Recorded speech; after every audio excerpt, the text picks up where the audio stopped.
The town of Oakhaven bordered the Misty Valley.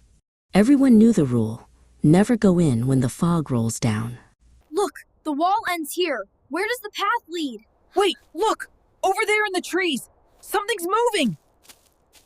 They said things lingered there, cold and quiet, waiting for the dusk. Finian, who was 10, always swore he heard whispers when the wind blew just right. Ilara, his cousin, who was 8, covered her ears and worried. But tonight, it wasn't whispers. It was a strange, hollow sound, like the click of hooves on cold stone muffled by cotton. Click, clack. It came from the valley floor, even though the valley floor was mud and weeds, not stone. "It sounds like a ghost deer," Finian whispered, his voice tight.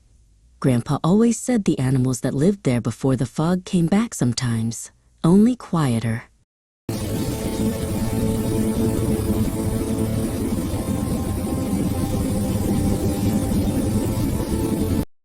Ilara shook her head rapidly. "We should go back inside, Finian. The air is getting too cold." But Finian was already climbing over the low stone wall, separating the meadow from the valley path.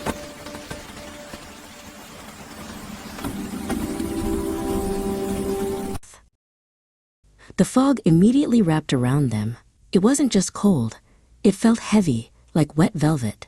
Every step they took sank softly into the damp earth, making no sound at all.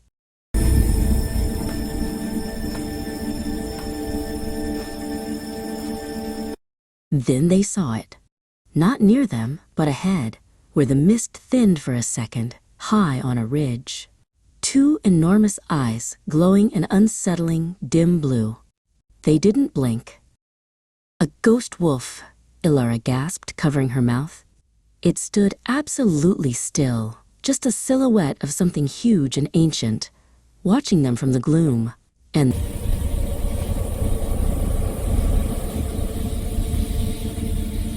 then the fog rolled back in. Now, the sounds were different.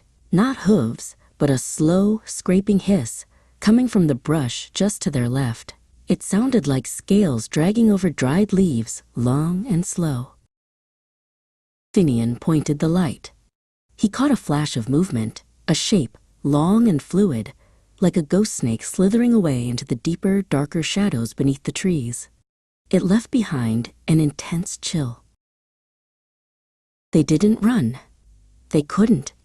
They backed away slowly, step by quiet step, until they felt the familiar crunch of the meadow gravel beneath their feet again. The chill lifted slightly.